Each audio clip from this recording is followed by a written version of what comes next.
Puji Tuhan, Shalom Bapak Ibu yang dikasihi Tuhan.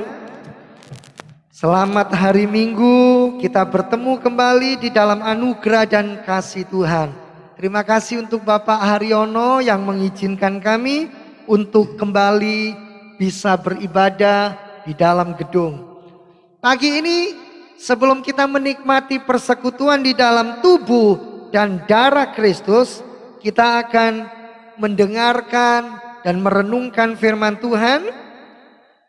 Saya masih menyampaikan dari kitab Habakuk pasalnya yang ketiga. Mari kita lihat Habakuk pasalnya yang ketiga ayat 16 sampai ayat 19. Habakuk pasalnya yang ketiga ayatnya ayat yang ke-16 sampai ayat 19. Tema khotbah saya pagi hari ini adalah dari keraguan kepada pengharapan. Dari keraguan kepada pengharapan. Ketika aku mendengarnya, gemetarlah hatiku. Mendengar bunyinya, menggigillah bibirku. Tulang-tulangku seakan-akan kemasukan sengal. Dan aku gemetar di tengah aku berdiri. Namun dengan tenang akan kunantikan hari kesusahan yang akan mendatangi bangsa yang bergerombolan menyerang kami. Sekalipun pohon ara tidak berbunga, pohon anggur tidak berbuah, hasil pohon zaitun mengecewakan. Sekalipun ladang-ladang tidak menghasilkan bahan makanan, kambing domba terhalau dari kurungan, dan tidak ada lembu sapi dalam kandang. Namun aku akan bersorak-sorak di dalam Tuhan, beria-ria di dalam Allah yang menyelamatkan aku. Allah Tuhanku, itu kekuatanku. Ia membuat kakiku seperti kaki rusa. Ia membiarkan aku berjejak di bukit-bukitku untuk pemimpin biduan dengan permainan kecapi. Bapak, Ibu, dan Saudara yang saya hormati, setiap zaman itu memiliki kesusahan dan pergumulannya sendiri-sendiri. Demikian juga dengan zaman kita di mana kita hidup hari ini. Khotbah tentang Habakuk ini sudah ada beberapa kali di dalam YouTube, dalam ibadah online. Bapak Ibu bisa melihat kembali, mereviewnya, supaya ketika mendengar khotbah pagi hari ini ada benang merah yang bisa kita tarik sehingga kita bisa mengerti secara keseluruhan. Habakuk dimulai dengan cerita tentang nabi yang mempertanyakan dan meragukan Allah. Di mana itu? Dalam pasal 1. Itu adalah pergumulan Habakuk sekalipun seorang nabi, sebagai penyambung lidah Allah, menyampaikan isi hati Tuhan. Tetapi Habakuk pernah ada di dalam satu titik di mana Habakuk mempertanyakan keberadaan Allah. Habakuk meragukan Allah. Habakuk mempertanyakan kebenaran, mempertanyakan kesetiaan, mempertanyakan keadilan Allah. Ketika Habakuk melihat goncangan yang terjadi pada masa itu, ketika ada tekanan-tekanan yang terjadi, ketika ada penderitaan-penderitaan yang terjadi, hari ini kita juga memiliki banyak pertanyaan. Saudara, kalau dulu dipasang besar-besar sebelum ibadah dimulai, hadirilah ibadah pemulihan, hadirilah ibadah kesembuhan. Gereja mengundang yang sakit, gereja mengundang orang-orang yang lemah agar mengalami kuasa Tuhan, mengalami mujizat. Tapi hari ini saudara, di depan pintu kaca gereja yang tertulis sebaliknya, kalau Anda demam, tolong Anda kembali, jangan ikut ibadah. Kalau kita duduk di kursi sebelah kita mulai batuk-batuk, saudara pasti akan melihat ini COVID atau bukan. ini wabah yang menyerang atau cuma flu biasa?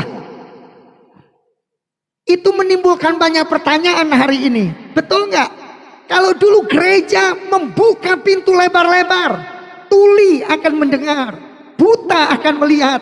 Hari ini banyak gereja yang di depan pintunya tertulis, kalau sampai suhu 38 derajat, 37, sekian, tolong kembali pulang, istirahat di rumah. Saudara, saya bukan membahas tentang suhu tubuh, tapi ini fakta yang membuat banyak pertanyaan. Di mana fungsi gereja yang sebenarnya?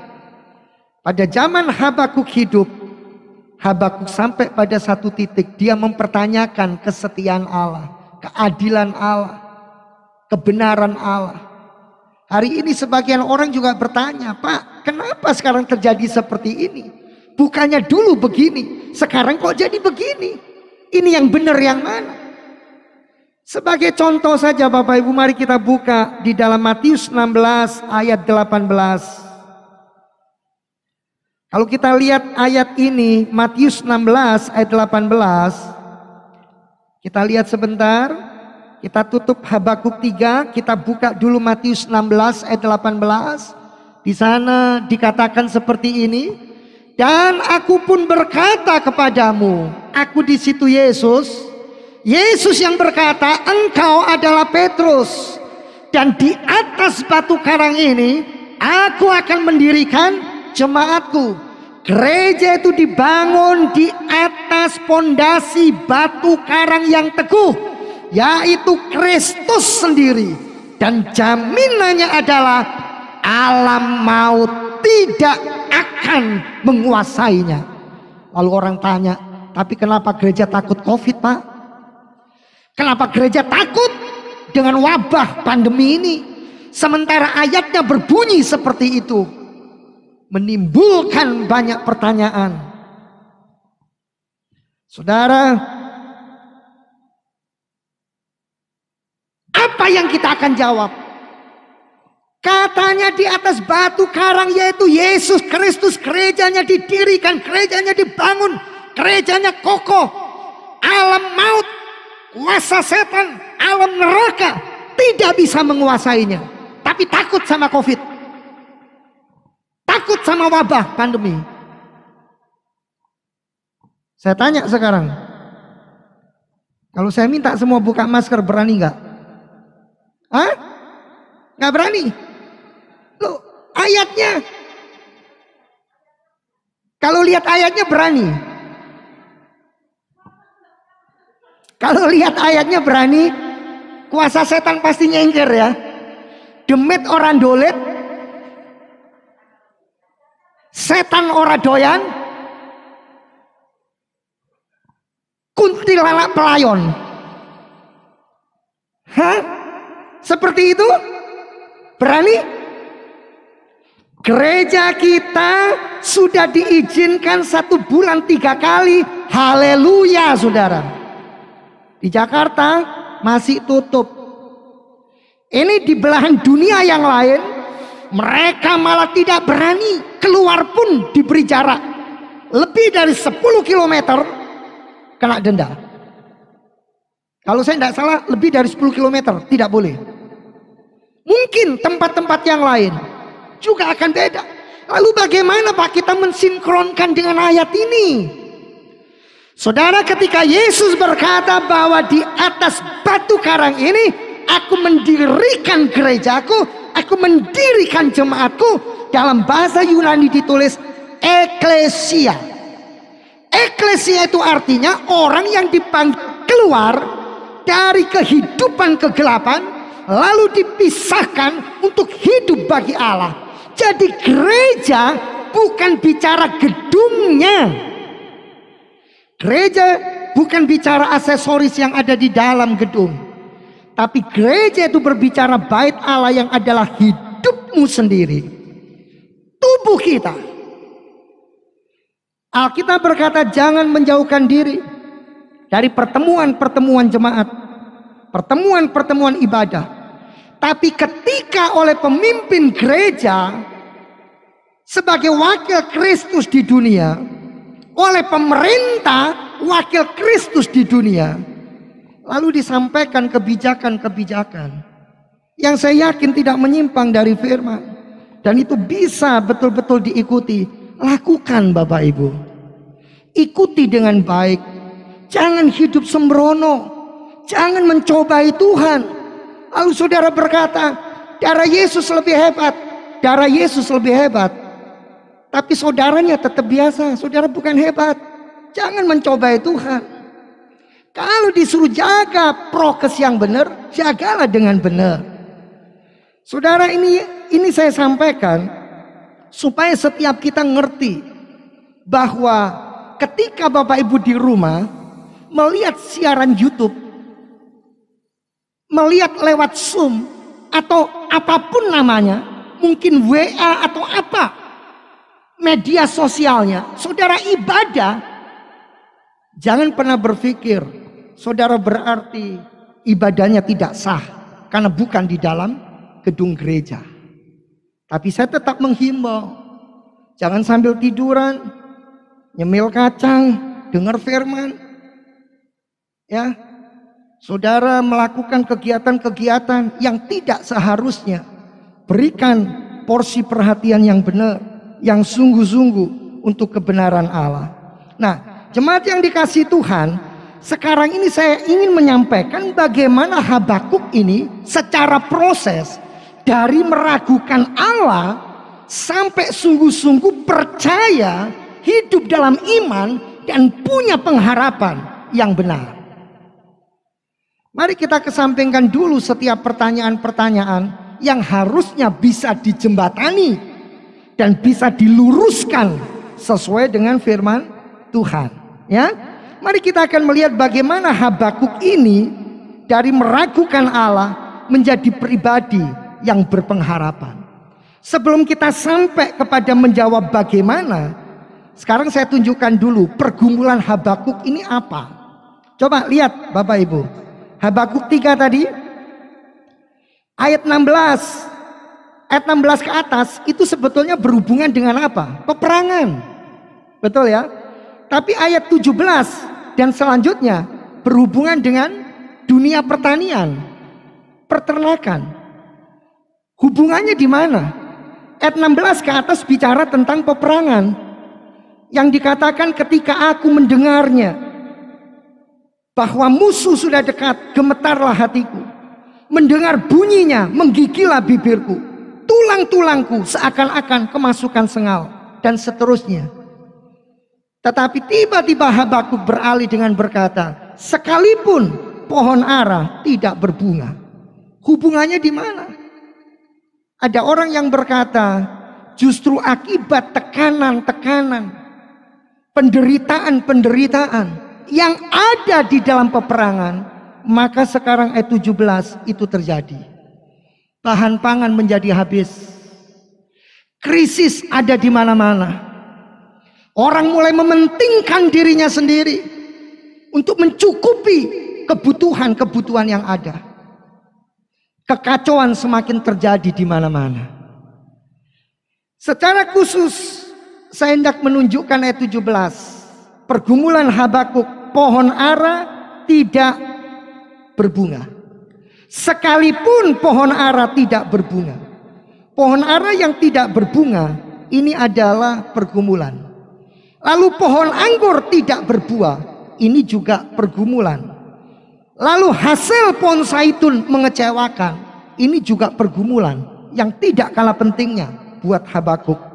Lalu ladang-ladang tidak lagi menghasilkan bahan makanan.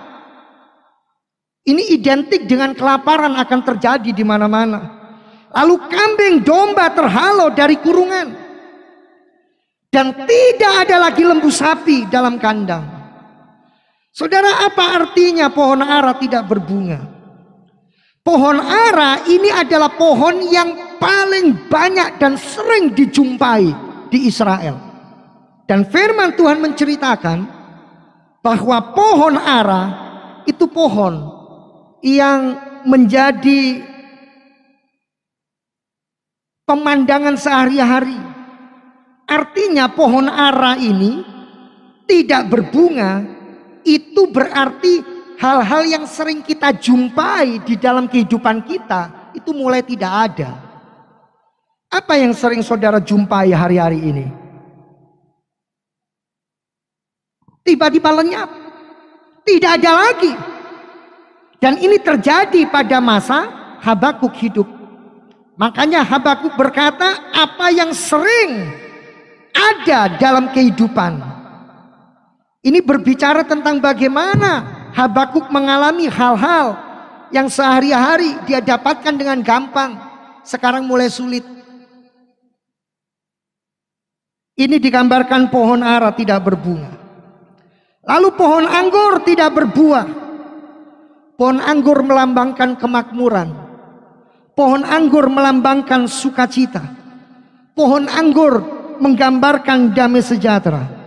Berarti pohon anggur tidak berbuah. Mulai terjadi kemiskinan di mana-mana. Orang tidak bisa lagi menikmati kehidupan yang makmur. Saudara, hari-hari ini orang bisa punya uang banyak, tapi tidak bisa membeli kesehatan. Saya percaya saudara, sekian waktu yang lalu, berapa banyak orang yang antri di depan rumah sakit, ngantarkan saudara, ngantarkan orang-orang yang dikasih. Tapi saya percaya, Bapak Ibu kita semua, Tuhan lewatkan dan luputkan kita. Ada beberapa jemaat yang terkena virus COVID-19, tapi Tuhan luputkan, Tuhan lewatkan semuanya. Saudara, pohon anggur tidak berbuah, itu berarti hari-hari ini mungkin kita tidak seperti tahun-tahun yang lalu. Hari ini pengen pergi, hari ini langsung pergi. Hari ini mau keluar negeri, langsung bisa. Uang semua ada. Tapi hari-hari ini mungkin apa yang harus kita lakukan, apa yang harus kita kerjakan, kita harus berhemat sedemikian rupa. Itu digambarkan oleh Habakuk seperti ada pohon anggur tetapi tidak berbuah. Saudara, hasil pohon zaitun mengecewakan. Itu artinya sekalipun hal yang kita sukai, karena pohon zaitun itu paling disukai. Pohon zaitun itu bisa dimanfaatkan oleh bangsa Israel sedemikian rupa dan mendatangkan banyak keuntungan. Sekalipun hal yang kita sukai sekarang bukan lagi menjadi hal yang bisa kita sukai. Hal-hal yang dulu membuat kita senang, hari-hari ini membuat kita bisa menjadi kecewa. Kalau dulu suka kumpul arisan, sekarang takut. Dulu sukanya kumpul, ngopi bareng, makan bareng, pergi bersama-sama, tur bersama-sama, ke dalam negeri, luar pulau, luar negeri, berdharma wisata, pergi piknik bareng-bareng. Hari-hari ini kita nggak boleh lagi suka dan gemar dan hobi yang seperti itu. Saudara, itu digambarkan oleh Habakuk, hasil pohon zaitun mengecewakan. Karena pohon zaitun pohon yang paling disukai oleh orang Israel. Hari ini apa yang saudara paling sukai dan saudara harus tinggalkan? Dulu Pak, dalam satu minggu, kalau tidak 10 kali absen ke mall, nggak puas. Tapi hari ini, 1 kali pun mau absen ke mall, jadi nggak enak. Karena apa? Aduh, sulit. Nggak kayak dulu. Apalagi sepi, banyak toko-toko yang tutup, nggak nyaman lagi jalan di mall karena sepi dan sebagainya. Apa yang dulu saudara sukai, hari-hari ini saudara harus tinggalkan. Dulu Pak, saya sukanya nonton bioskop, sekarang mau nonton takut, jumlah pengunjungnya sedikit, juga sayang uangnya. Apa yang dulu menjadi kegemaran saudara, sekarang saudara harus tinggalkan. Bagi sebagian orang itu pergumulan, bagi sebagian orang itu keuntungan. Lalu dikatakan oleh Habakuk, sekalipun ladang-ladang tidak menghasilkan bahan makanan, kambing domba terhalau dari kurungan, tidak ada lembu sapi dalam kandang. Ini berbicara tentang apa? Ini berbicara tentang mempergunakan kesempatan setia di dalam segala keadaan dan tunduk kepada Allah. Ketika semua tidak ada, dikatakan sekalipun ladang-ladang tidak menghasilkan bahan makanan, sekalipun kambing domba terhalau dari kurungan, dan tidak ada lembu sapi dalam kandang. Ada seorang penafsir yang berkata, sekalipun ini terjadi, ini adalah kesempatan saudara harus mau tetap setia. Saudara harus mau tetap taat. Saudara harus mau tetap tunduk memuliakan Allah. Sekalipun saudara sekarang harus bekerja tidak seperti dulu di dalam bekerja. Hasil yang saudara terima tidak seperti dulu ketika saudara menerima hasilnya. Masih bisa enggak saudara mengucap syukur? Masih bisa enggak saudara berterima kasih? Masih bisa enggak saudara tetap melihat kesetiaan Allah?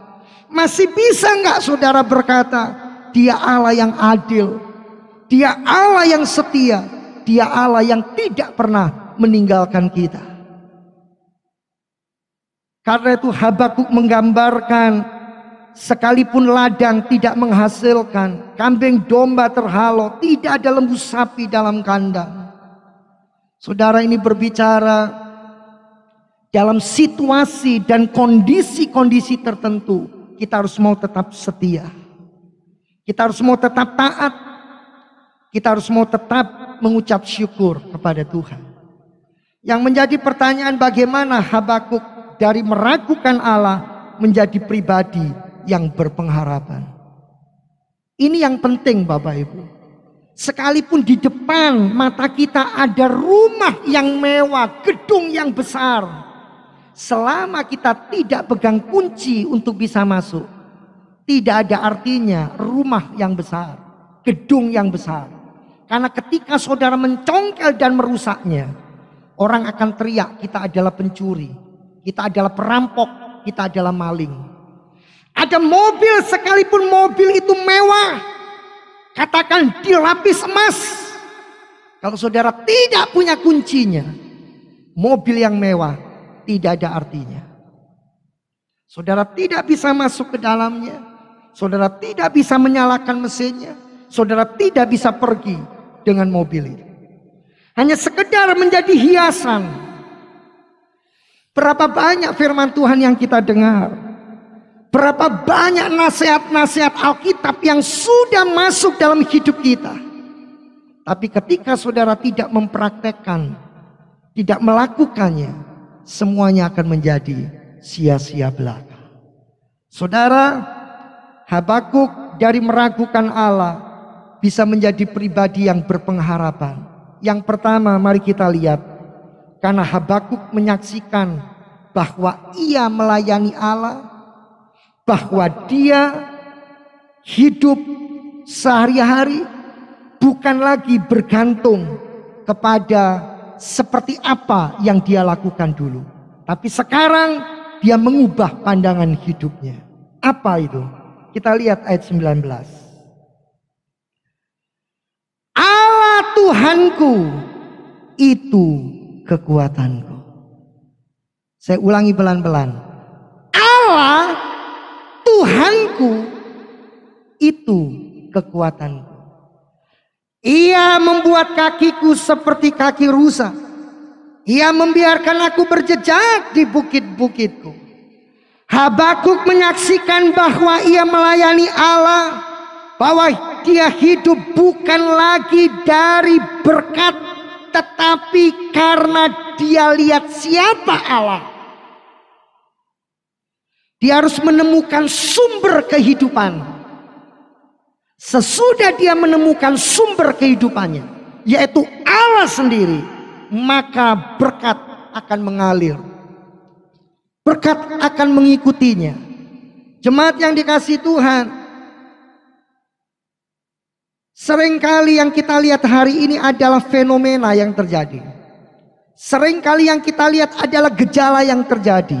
Apa gejala yang terjadi? Apa fenomena yang terjadi? Kemiskinan bertambah banyak. Kelaparan bertambah banyak. Orang cari kerja tambah sulit dan susah. Wabah belum selesai. Pemerintah mengingatkan jangan sampai terjadi muncul varian-varian yang baru. Diantisipasi bulan Desember, diantisipasi akhir tahun nanti, diantisipasi awal tahun. Jangan sampai terjadi goncangan yang lebih hebat dalam ekonomi, dalam politik. Diprediksi akan terjadi goncangan yang besar. Karena itu harus hati-hati. Saudara, seringkali kita melihat kepada gejala, seringkali kita melihat kepada fenomena. Jangan lupa saudara, kalau saudara buka kitab Wahyu, kitab yang menceritakan, yang menuliskan tentang kehidupan akhir zaman. Saudara kalau baca mulai pasal 6, pasal 7, pasal 8, pasal 9 sampai pasal 19, saudara akan diliputi kengerian. Saudara akan dibuat takut. Karena Wahyu pasal 6 dibuka dengan cerita akan terjadi penyesatan di seluruh dunia. Orang menjadikan satu pribadi yang bukan Kristus, yaitu anti-Kristus, menjadi Kristus. Terus sampai Wahyu 19, dunia akan dipenuhi kecemaran, dunia dipenuhi kenajisan, dunia dipenuhi perzinahan. Yang namanya LGBT hari-hari ini saudara, itu luar biasa. Betul-betul merambah seluruh dunia. Gereja berada di dalam tekanan yang sedemikian rupa. Dan itu nanti akan mencapai puncaknya. Wahyu sudah menyampaikan itu. Saudara baca Wahyu 6 sampai 19. Saudara akan hidup seperti Habakuk 3 ayat 16. Saudara akan menggigil, gemetar, takut. Orang tua akan memperhatikan, mengawasi anak sampai sedemikian rupa. Sementara anak-anak tidak mempedulikan orang tua. Karena merasa orang tua sudah terlalu kuno, ketinggalan zaman, gak bisa mengikuti arus zaman. Saudara, ini fenomena. Ini memang kejadian yang hari-hari ini terus mewarnai kehidupan dalam dunia ini. Tapi orang lupa, sebelum ada pasal 6 dalam Wahyu, ada pasal 4, ada pasal 5. Apa itu? Pasal 4, pasal 5 berbicara sebelum peristiwa-peristiwa dalam pasal 6, ada takhta Allah, ada anak domba Allah yang sudah disembelih. Itu harus menjadi pusat penyembahan. Itu menjadi fokus hidup kita. Ini yang harusnya terjadi dalam hidup kita. Oleh karena itu saudara, bagaimana Habakuk dari meragukan Allah, akhirnya punya pengharapan akan Allah. Karena Habakuk mengesampingkan semua sampah-sampah yang harus dikesampingkan. Dan dia betul-betul memfokuskan diri kepada Allah. Karena itu dikatakan Allah Tuhanku, itu kekuatanku. Saudara, buanglah sampah pada tempatnya.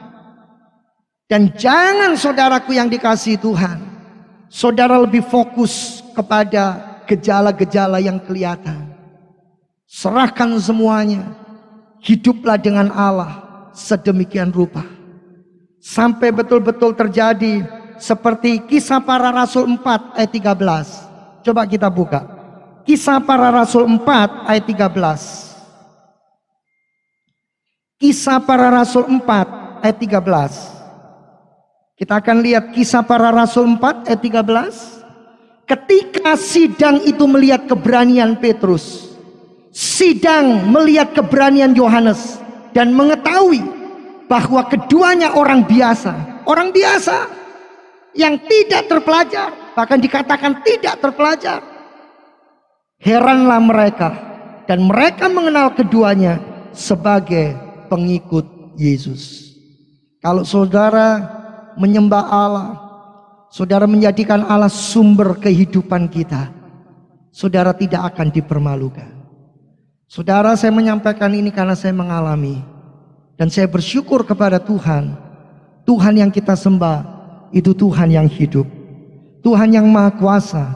Tuhan yang maha ada. Dan Tuhan yang maha segala-galanya.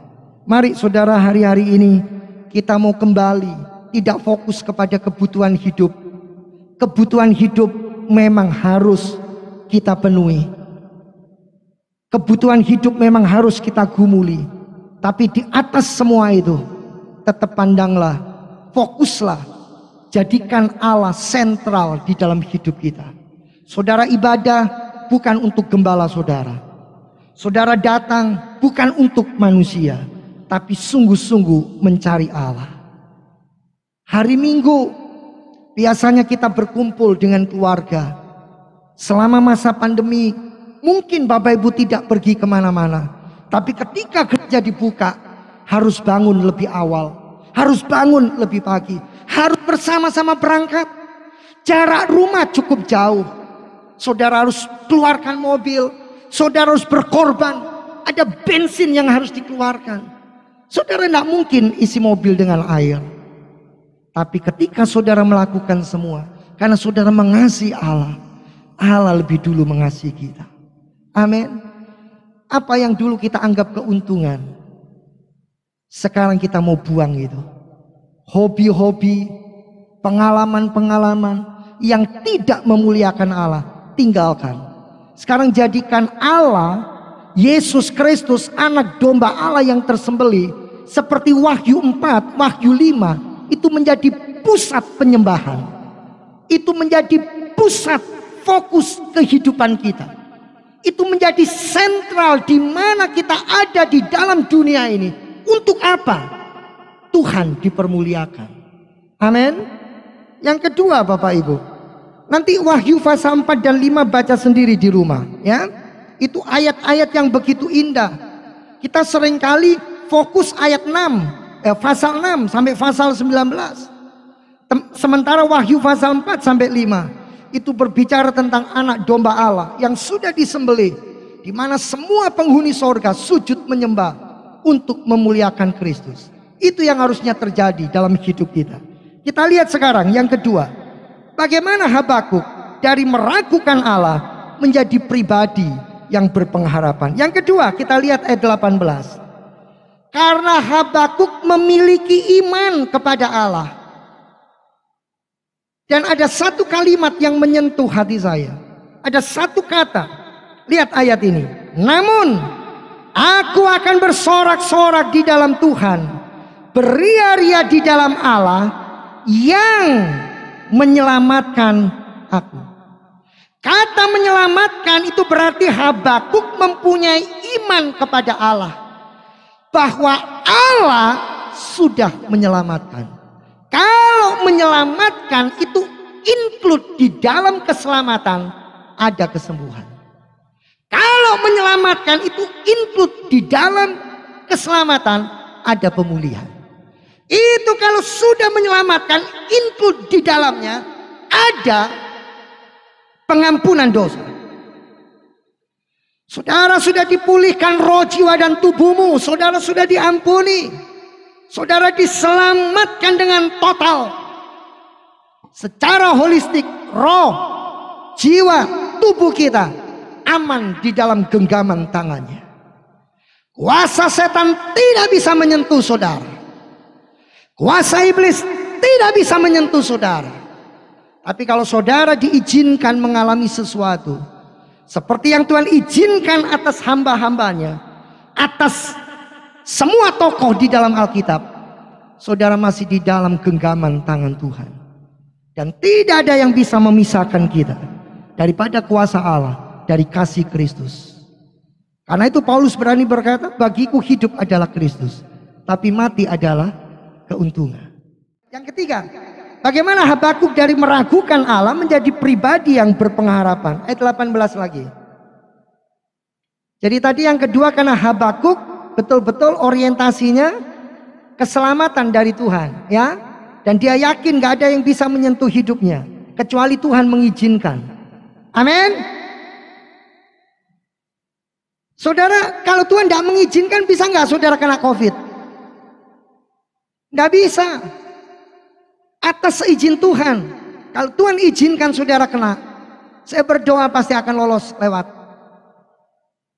Amin.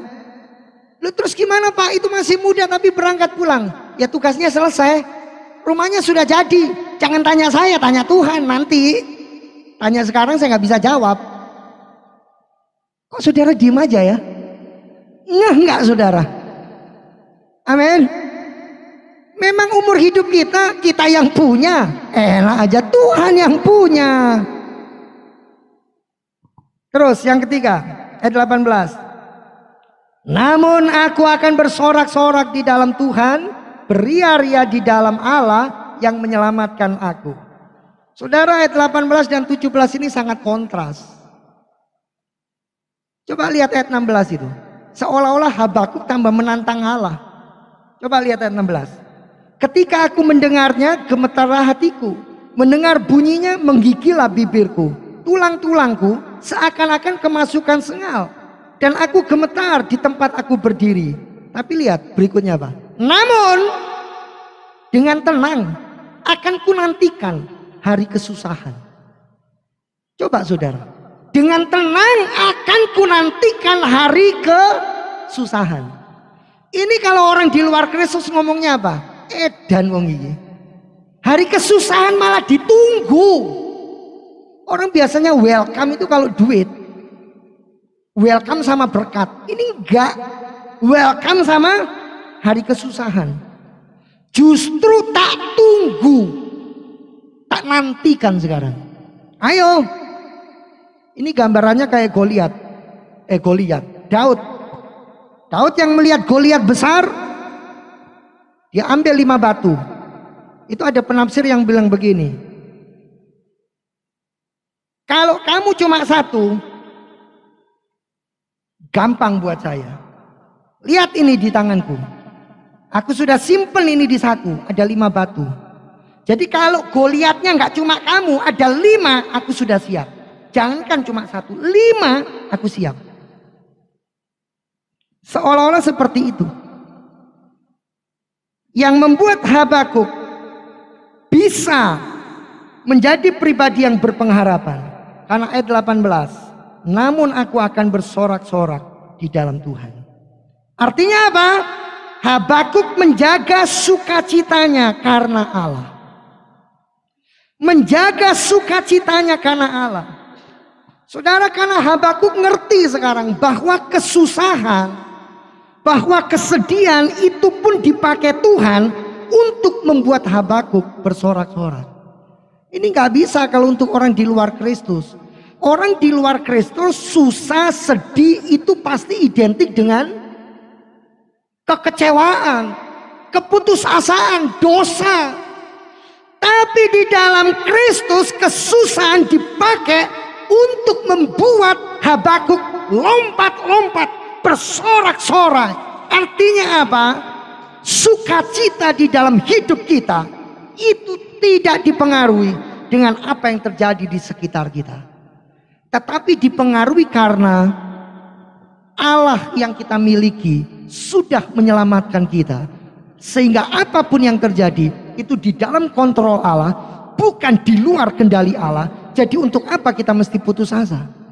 Untuk apa kita mesti kecewa? Untuk apa kita bunuh diri? Untuk apa kita meninggalkan Tuhan? Harusnya aku tetap bersukacita. Jadi jemaat yang dikasih Tuhan, Habakuk ini mempraktekkan orang yang hidup nyaman belum tentu bisa bersukacita. Tetapi orang yang susah dan menderita bisa mengalami sukacita, karena sukacita itu bagian yang kita miliki karena Tuhan di dalam kita. Kalau saudara karena melihat suami, saudara karena melihat istri, saudara karena melihat anak, lihat pergumulan, lihat pekerjaan, saudara bisa kehilangan sukacita secara manusia. Tetapi kalau saudara hidup sungguh-sungguh, Habakuk menjaga sukacitanya karena Allah. Kenapa? Ya karena Allah sudah menyelesaikan semua. Di atas kayu salib Tuhan sudah menyelesaikan dan menanggung semuanya. Kebutuhan hidupmu, penderitaanmu, pemulihanmu, hidup pernikahanmu, keuanganmu, seluruh beban hidupmu sudah finish. Saudara harus berpaling ke sana. Dan kita hanya menghidupi kehidupan di dunia ini, betul-betul mencari kehendak Tuhan, dalam rencana Tuhan, dalam pimpinan, dan dalam pertolongan Tuhan. Dengan hikmat Tuhan membawa kita sehingga kita bisa berkemenangan. Jemaat yang dikasihi Tuhan, ini yang saya bisa sampaikan. Saya berdoa Roh Kudus betul-betul lebih membuat ayat-ayat ini hidup dan membuat saudara lebih mengerti, lebih bisa mendalami. Semua hanya kunci yang kita pegang itu adalah bagaimana kita hidup di dalam Allah dan Allah di dalam kita. Hanya itu. Saudara harus menjaga bagaimana menjadi pribadi yang begitu intim, begitu dekat, begitu sungguh-sungguh dengan Tuhan. Dan keintiman saudara, kedekatan saudara itu dimeteraikan lewat salah satunya persekutuan dengan tubuh dan darah Kristus. Allah Tritunggal yang hidup pada akhir ibadah ini bersama dengan jemaatmu, bersama dengan para malaikat, orang-orang kudus, dan seluruh gereja di belahan dunia ini. Kami mengucap syukur kepada Tuhan. Kiranya jemaat yang akan kembali benar-benar menerima dan mengalami firman di dalam hidup kami yang nyata. Kami bersepakat, kami bersatu hati menyerahkan dan memberkati Bapak Haryono sekeluarga. Tuhan limpahkan segala yang terbaik kepada beliau, kesetiaan, kehidupan, memuliakan Tuhan. Semakin nyata, semakin limpah dalam nama Tuhan Yesus Kristus. Berkat Tuhan bagi semua jemaat yang hadir, bagi yang tidak bisa hadir, dimanapun mereka berada. Kami semua di dalam penyertaan, perlindungan, pimpinan Tuhan. Kepada kami semua diberikan imunitas ilahi, kekuatan ilahi, kesehatan ilahi, sehingga kami senantiasa memuliakan Allah, meninggikan dan memuji Engkau. Kami juga berdoa memberkati bangsa dan negara kami, Bapak Presiden dan wakilnya, semua jajaran menteri, TNI, Polri, para gubernur, camat, lurah, sampai tingkat pemerintahan yang terbawah di dalam nama Tuhan Yesus Kristus. Diberikan hati yang takut akan Tuhan, jiwa yang menyembah, melayani dengan benar. Hikmat Tuhan memimpin dan menyertai kepada beliau semuanya. Memberkati TNI Polri di dalam mengamankan bangsa dan negara yang kami cintai. Memberkati para pahlawan kemanusiaan yang sampai hari ini mereka ada di garis depan untuk menolong sesama dan untuk membawa Indonesia boleh mengalami kesehatan daripada Tuhan. Berkati ya Tuhan para tim dokter, para medis. Berikan kepada beliau semua hati melayani, sukacita, damai sejahtera Allah. Kami juga berdoa untuk pekerjaan, institusi di mana anak-anak-Mu bekerja, semua diberkati oleh Tuhan. Hidup nikah kami, rumah tangga kami, suami, istri, anak-anak, kami menyerahkan kepada Tuhan. Di dalam nama Tuhan Yesus Kristus. Juga semua partner-partner pelayanan, anak-anak Tuhan yang mendengarkan firman Tuhan, biarlah kami sungguh-sungguh menjadikan Tuhan sumber kehidupan kami. Biarlah kami menjaga iman kami, kami memiliki iman dengan teguh, dan biarlah kami menjaga sukacita kami, bukan karena kondisi dan keadaan, tetapi percaya bahwa di dalam Kristus ada jaminan sukacita yang nyata dan sungguh. Jemaat yang dikasihi Tuhan, sekarang angkatlah kedua belah tanganmu, arahkan pandanganmu kepada sorga. Terimalah berkat dari Allah Bapa, cinta kasih kemurahan Tuhan Yesus, di dalam persekutuan Allah Roh Kudus, sekarang bahkan sampai selama-lamanya. Saudara akan pulang dengan membawa berkat-Nya di dalam nama Tuhan Yesus Kristus. Terpujilah Tuhan. Amin. Tuhan Yesus memberkati. Selamat hari Minggu.